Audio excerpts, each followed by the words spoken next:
Hayatın çok çətin anları var, yolunun eniş yoxuşları var. Soyuğu boranlara qarı var, her qışın sonda bir baharı var. Hayatın çok çetin anları var, yolunun eniş yokuşları var.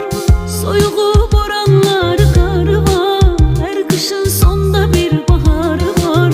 Sevgidir nurlu ümit yolumuz, dikanlı olsa da sağ solumuz.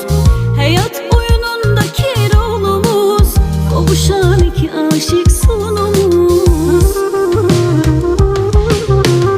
Birazca səbr elə canım mənim, qarşıda sən də gözəl